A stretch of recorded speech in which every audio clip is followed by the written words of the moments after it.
नमस्कार दोस्तों, जिज्ञासा चैनल में आप सभी का स्वागत है। आज की इस कड़ी में भगवान श्री गणेश जी का महत्व के बारे में जानेंगे। दोस्तों, हिंदू सनातन धर्म के अनुसार कोई भी शुभ कार्य करने के पहले भगवान श्री गणेश जी का प्रार्थना करते हैं और उनके पूजा पाठ भी करते हैं। ये परंपरा अभी का नहीं, पुरातन काल से भी चली आ रही है। पूर्व काल में भी महर्षियों अपनी ग्रंथ रचना शुरू करने के पहले भगवान श्री गणेश जी का प्रार्थना करके ही शुरू करते थे। चाहे वो ग्रंथ हो, काव्य हो और कोई मंगलप्रद कार्य हो, महर्षियों इसीलिए भगवान श्री गणेश जी का प्रार्थना से शुरू करते थे ताकि अपने कार्यों में किसी तरह रुकावट न आ सके। गणेश जी भी बहुत दयालु है। कोई भी अपने कार्य भगवान श्री गणेश जी का प्रार्थना से या पूजा पाठ से शुरू करते हैं, वो कार्य अच्छी तरह सुसंपन्न होने में श्री गणेश जी पूरी तरह सहायता करते हैं। दोस्तों, जब भाद्रपद शुद्ध चौथी के दिन भगवान श्री गणेश जी का जन्मदिन समारोह कैलाश में चल रहे थे, तब श्री गणेश जी ने अपनी पूज्य माता पिता पार्वती परमेश्वर को प्रदक्षिणा करके प्रणाम करके उनके आशीर्वाद लेके सभा में उपस्थित हुए थे। उस सभा में सभी देवी देवता मौजूद थे। अप्सरांगनों का नाच गाना हो रही थी, खुशी का माहौल था। गणेश जी भी बहुत खुश थे और अप्सरांगनों का तालमेल से नाचना देखकर श्री गणेश जी भी अपने सिंहासन से उतरकर उन्हें भी खुशी से नाच रहे थे। मगर उसी सभा में मौजूद चंद्र ने भगवान श्री गणेश जी का गजमस्तक और भारी काय से नाचना देखकर हंसे थे। ये देखकर श्री गणेश जी ने क्रोधित होकर चंद्र से कहे, हे चंद्र, तुम्हें अपनी सौंदर्यता पर गर्व है, अपनी किरणों से अमृत बरसाने पर गर्व है। साक्षात सदाशिव ने आपको सर पर बिठाया, आप पूरी तरह गर्वांध हो गए हो और उच्च नीच भूलकर पूजनीय लोगों को अपमान करते हो। आप कतई भी क्षमार्ह नहीं हो। आपकी इस अपराध के लिए शिक्षा भुगतना ही पड़ेगा। आज से कोई भी तुम्हें देखेगा, वो निंदाओं का सामना करना पड़ेगा। यही मेरा आपको शाप है।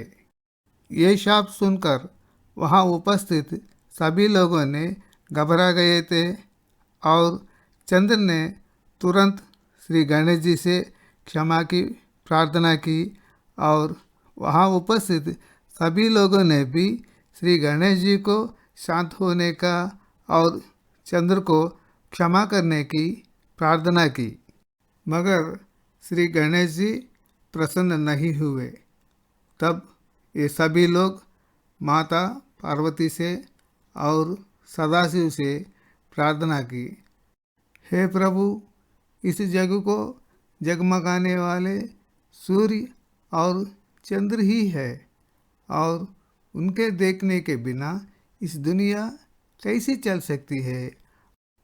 आप ही हमें इस मुश्किल से बचा सकते हैं। तब पार्वती परमेश्वर ने बोले, हे पुत्र, शरण मांगने वालों की रक्षा करना, क्षमा मांगने वालों को क्षमा करना अपना कर्तव्य है पुत्र। चंद्र को अपनी गलती पर पश्चाताप भी हुआ और क्षमा भी मांग रहे हैं। इसे क्षमा कर दो पुत्र। श्री गणेश जी अपने माता पिता पार्वती परमेश्वर के अनुरोध पर प्रसन्न होकर शांत हुए थे और अपने माता पिताओं को बात को डाल नहीं सकते और बोले, मेरा शाप तो खाली नहीं जाएगी, लेकिन इस प्रभाव को जरूर कुछ कम कर सकता हूँ। ये शाप बाकी दिन को छोड़कर सिर्फ मेरा जन्मदिन भाद्रपद शुद्ध चौथी के दिन चंद्र को देखने वालों को तक ही सीमित रहेगी। तब से लेकर कोई भी भाद्रपद शुद्ध चौथी के दिन चंद्र को देखने की दुस्साहस नहीं करते। मगर जब भाद्रपद शुद्ध चौथी के दिन भगवान श्री कृष्ण ने एक पात्र में दूध पी रहे थे, उस दूध में चंद्रमा की परछाई देखकर खिन्न हो गए और अपने परिवार लोगों से बोले, आज भाद्रपद शुद्ध चौथी, इस दिन मुझे चंद्रमा को देखनी नहीं चाहिए थी, लेकिन मैंने अपनी दूध में चंद्रमा की परछाई देखकर मुझसे बड़ी भूल हुई। अब मुझे कौन सी निंदाओं की सामना करना पड़ेगा, ये सोचकर मैं बहुत चिंतित हूँ। तब परिवार लोगों ने कहा, हे भगवान, आप तो सर्वंतर्यामी है और नादों का नाद जगन्नाथ है, भला आपको इस शाप से क्या हो सकता है। भगवान श्री कृष्ण ने अपने परिवार लोगों से कहे, आप लोग ऐसा मत कहिए, ये श्री गणेश जी का शाप है, इसे मानव हो चाहे वो भगवान ही क्यों न हो, कोई भी इस शाप से बच नहीं सकते, उसको सामना करना ही पड़ेगा। यही गलती मुझसे बचपन में भी हुई थी, उसके लिए कई निंदाओं का सामना कर चुका हूँ। दोस्तों, भगवान श्री कृष्ण द्वारकाधीश थे और सत्यभामा का पिता सत्राजित एक सामंत थे, लेकिन इन दोनों परिवारों में अंतकलह भी चल रही थी, क्योंकि सत्राजित के पुत्री सत्यभामा भगवान श्री कृष्ण से प्यार करती थी, लेकिन सत्राजित अपनी पुत्री सत्यभामा को शतधनु नामक एक राजा को देकर विवाह करना चाहते थे। इतना ही नहीं, सत्राजित भगवान श्री कृष्ण के सामंत जरूर थे, लेकिन ऐश्वर्य में सत्राजित भगवान श्री कृष्ण के बराबरी करना चाहते थे। इसी को लेकर सत्राजित कठोर सूर्योपासना करके भगवान सूर्य से अपार संपदा देने वाली समंतक मणि को पाना चाहते थे। सूर्य भगवान ने भी सत्राजित के कठोर सूर्योपासना से प्रसन्न होकर प्रकट होते हैं और अपने गले में से वो समंतक मणि हार को उतारकर सत्राजित को प्रदान करते हैं और कहते हैं, हे सत्राजित, ये हर दिन सहस्र बारुओं की स्वर्ण बरसने वाली दिव्य समंतक मणि है, इसे अच्छी देखभाल करनी चाहिए और इसकी हर रोज़ पूजा पाठ भी होनी चाहिए, मगर इसे किसी हालत में भी अपमानित न होने दीजिए। अगर ऐसा कुछ हुआ तो ये आपके पास से हमेशा हमेशा के लिए चली जाएगी। ये बोलकर भगवान सूर्य अंतर्धान हो जाते हैं। सत्राजित समंतक मणि पाने के बाद श्रीमंत हो जाते हैं और धीरे धीरे धनाढ्य भी हो जाते हैं। ये बात कुछ यदुवीरों के द्वारा भगवान श्री कृष्ण को पता चलती है और भगवान श्री कृष्ण दरबार में उपस्थित कुछ वरिष्ठ लोगों ने भगवान श्री कृष्ण को सत्राजित से वो समंतक मणि मांगने की सलाह देते हैं, लेकिन भगवान श्री कृष्ण सीधा टुकराते हैं।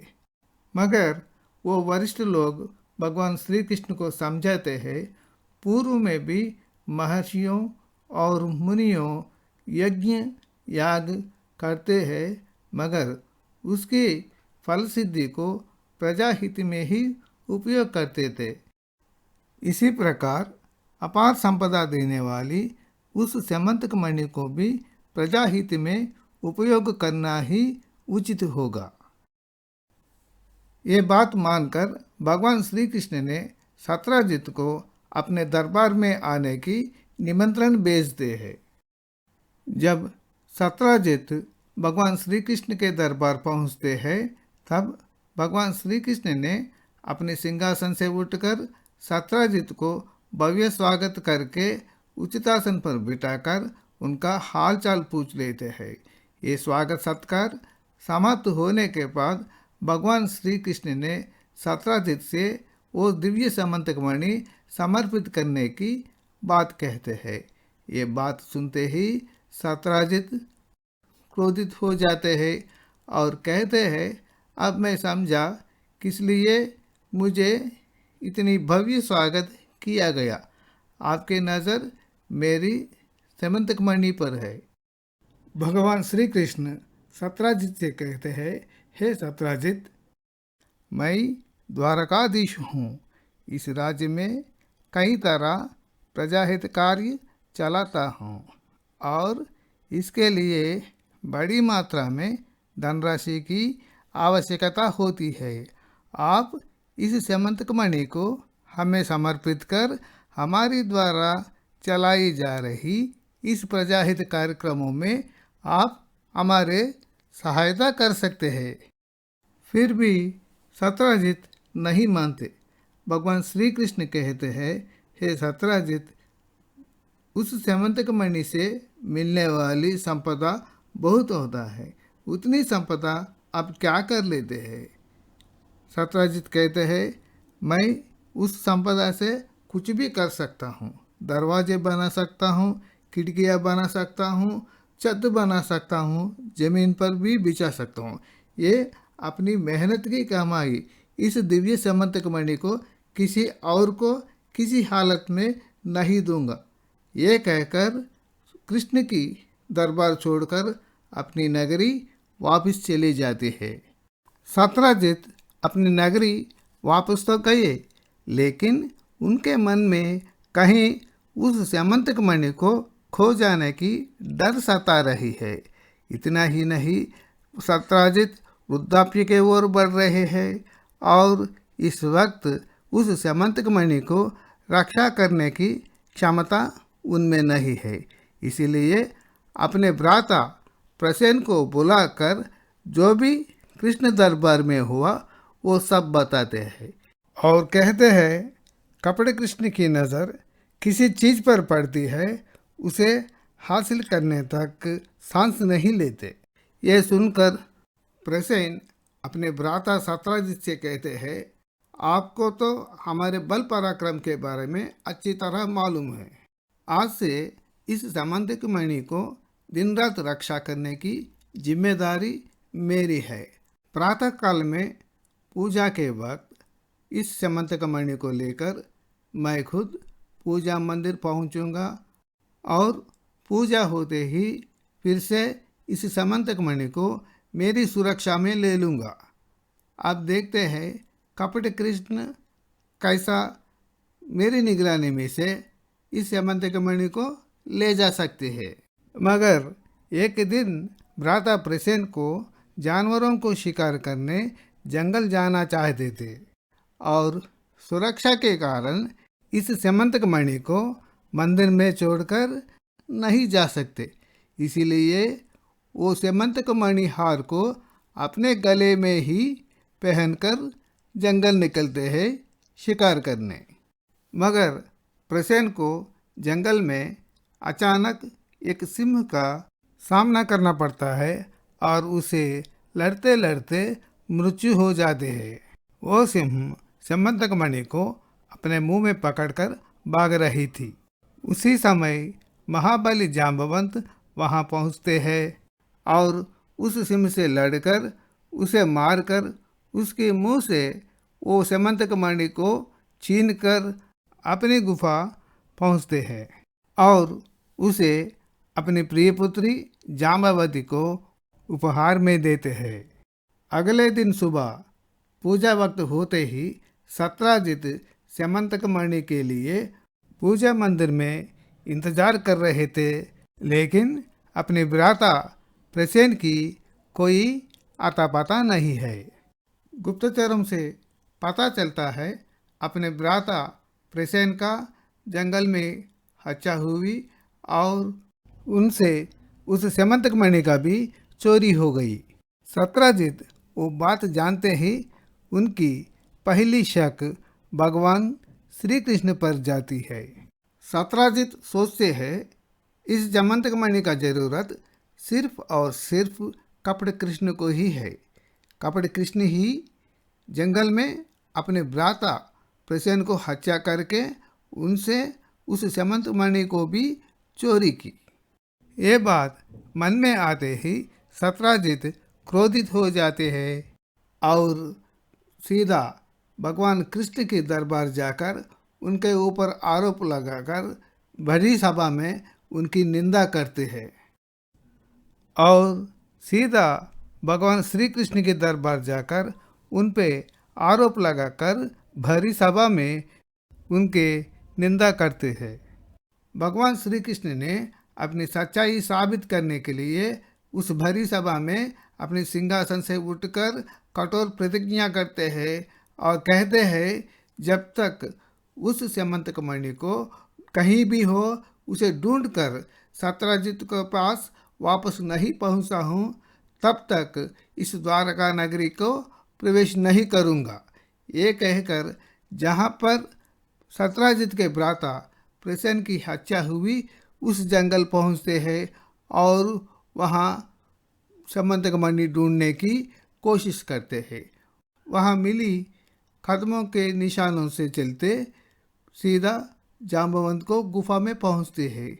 वहां जंगल में पली बड़ी बोली बाली जाम्बवती भगवान श्री कृष्ण को देखकर आश्चर्यचकित हो जाती है। इसके अंदर महाबली जाम्बवंत अपनी गुफा पहुंचते हैं और भगवान श्री कृष्ण को अपनी गुफा में देखकर क्रोधित हो जाते हैं। जाम्बवंत कहते हैं इस गुफा में कोई मानव मात्र पहुंच नहीं सकते है। तुम कौन हो? इस दुर्लभ गुफा में कैसे पहुंचे हो? तब भगवान श्री कृष्ण कहते हैं हाँ, मैं कोई मानव मात्र नहीं हूँ, मैं द्वारकाधीश श्री कृष्ण हूँ। स्यमंतक मणि को ढूंढते ढूंढते इस गुफा तक पहुंचा हूँ। अब इस स्यमंतक मणि को वापस ले जा रहा हूँ। ये बात सुनते ही जाम्बवंत भगवान श्री कृष्ण के ऊपर कूद पड़ते हैं। तब दोनों के बीच गदा युद्ध और मल्ल युद्ध होती है और आखिर में महाबली जाम्बवंत भगवान श्री कृष्ण के हाथों में हार माननी पड़ती है।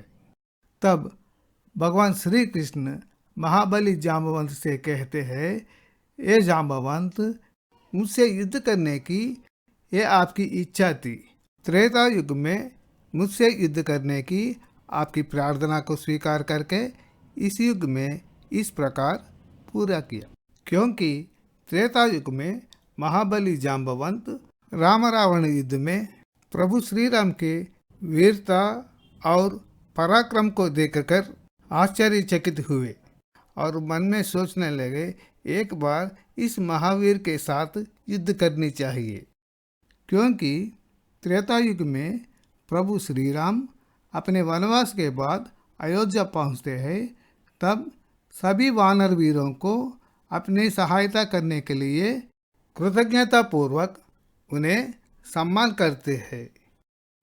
लेकिन जब महाबली जाम्बवंत की सम्मान स्वीकार करने की बारी आती है, तब महाबली जाम्बवंत ने उसे स्वीकार करने से इनकार करते हैं, उनसे युद्ध करने की इच्छा जताते हैं।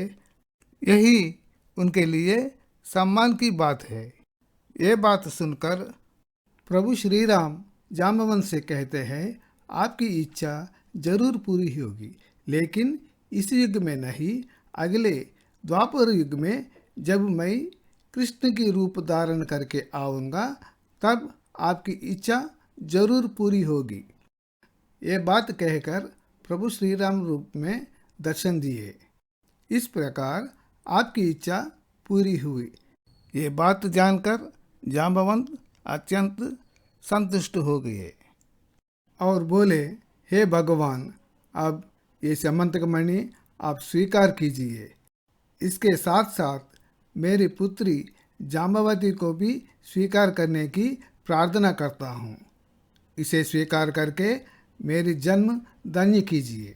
तब भगवान श्री कृष्ण ने जाम्बवंत की प्रार्थना मानकर जाम्बवती से विवाह रचकर वहाँ से समंतक मणि और जाम्बवती को लेकर सीधा सत्राजित के मंदिर पहुँचे। सत्राजित सच्चाई जानकर बहुत शर्मिंदा हुए और भगवान श्री कृष्ण से प्रार्थना की, इस समंतक मणि आपके पास रहना ही उचित है। इसके साथ साथ मेरे प्रिय पुत्री सत्यभामा मणि को भी आप स्वीकार करके मेरी जन्म चरितार्थ कीजिए। इस प्रकार भगवान श्री कृष्ण ने निंदाओं का सामना करके अपना सच्चाई साबित कर लिए। इस प्रकार भगवान श्री कृष्ण ने अपनी प्रतिज्ञा पूरी करके और सत्यभामा को, जाम्बवती को और समंतक मणि को साथ लेकर द्वारका नगरी प्रवेश किए। इस प्रकार द्वारका नगरी प्रवेश करते ही भगवान श्री कृष्ण ने अपने पूरे परिवार के साथ भगवान श्री गणेश जी का प्रार्थना किए और उनके पूजा पाठ भी किए। दोस्तों, भगवान श्री गणेश जी का इस महात्म्य की पूरी कथा पूरी करने की हम पूरी कोशिश किए। दोस्तों, इस श्री गणेश महात्म्य की पूरी कथा पूरी करने की हमने पूरी कोशिश की।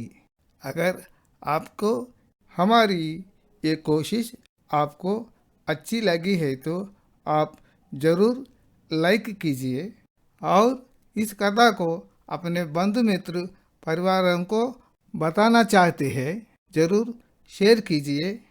अगर आपको हमारी ये कोशिश अच्छी नहीं लगी तो आप डिसलाइक भी कर सकते हैं। दोस्तों, मैं इसी तरह कुछ डिवोशनल, इन्फॉर्मेटिव और इंटरेस्टिंग वीडियोस अपलोड करता हूँ। आप कृपया इस जिज्ञासा चैनल को सब्सक्राइब कीजिए। दोस्तों, जहाँ पर भगवान की बात होती है, भगवान मंदिर की समान होती है। जब भगवान के घर में आते हैं, घंटी बजना तो बनता है। दोस्तों, आप इस छोटी सी प्यारी सी नन्ही सी घंटी को बजाइए। जाने अनजाने में हमारे से कोई भी किसी तरह गलती हुई तो हम सच्चे दिल से क्षमा मांगते हैं। नमस्कार दोस्तों, धन्यवाद।